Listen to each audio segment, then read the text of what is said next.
55 барашек и почти 70 бычков насчитывается в фермерском хозяйстве Абубакра Сапралиева на территории почти в 1 гектар. Крупнорогатого скота было больше сотни голов. Часть ушла на реализацию. Здесь же в специальном помещении хранится ячмень, кукуруза и пшеница. Хозяйством Абубакр занялся 5 лет назад, а в прошлом году попал под программу поддержки малых форм хозяйств. В 2017 году Асхила Кафуха на семейный Вудуш Халарсу, в 2021 году Аздачдал комиссии проверки Ахмундо, 1 200 000 акчиздер сунцар.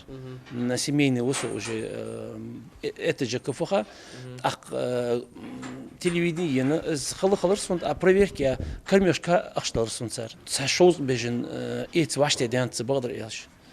تقايتون تقابخيتون يلت إسات أسوء أخشق صار حدا أخشق أنو أصل مديز يحمل دج وسجاج أنو أصل. Условия, созданные на ферме, позволяют содержать здесь до 300 голов крупнорогатого скота. При поддержке регионального Минсельхоза Абубакр планирует в течение 2 лет увеличить поголовье. Тем, кто реально старается и любит свое дело, власти идут навстречу. В прошлом году было подано более 500 заявок для участия в конкурсе на получение грантовой поддержки от Минсельхоза. Из них 98 человек получили средства на ведение своего хозяйства. Из 12 национальный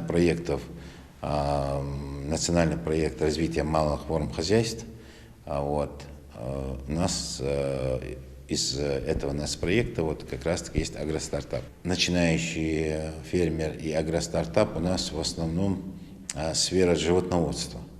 Можно сказать, что из 100% где-то процентов 97 это животноводство. Они подают заявки. Чтобы оказаться в числе получивших грантовую помощь, в первую очередь к заявке нужно приложить грамотно составленный бизнес-план, подготовить перечень документов, среди которых право на владение земельным участком. Главное условие – это быть прописанным в сельском поселении и соблюдать дальнейшие условия программы. В течение 5 лет он обязуется, что он это предприятие, не предприятие, а крестьянское фермерское хозяйство не закроет, что оно будет функционировать. И, соответственно, должна быть небольшая динамика производства, да?